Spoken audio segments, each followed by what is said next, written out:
Here is the Divine Mercy Grotto project here at St. Anne's Church. And today has been the big day. It has been now officially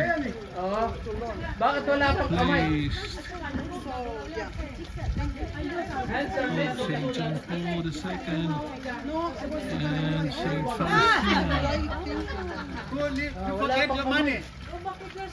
Your money. Sinigang. Sinigang. Where's the sinigang?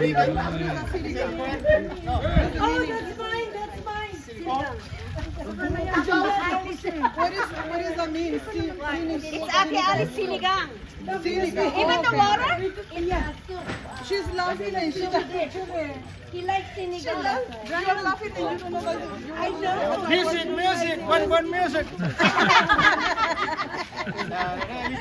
I should make music now.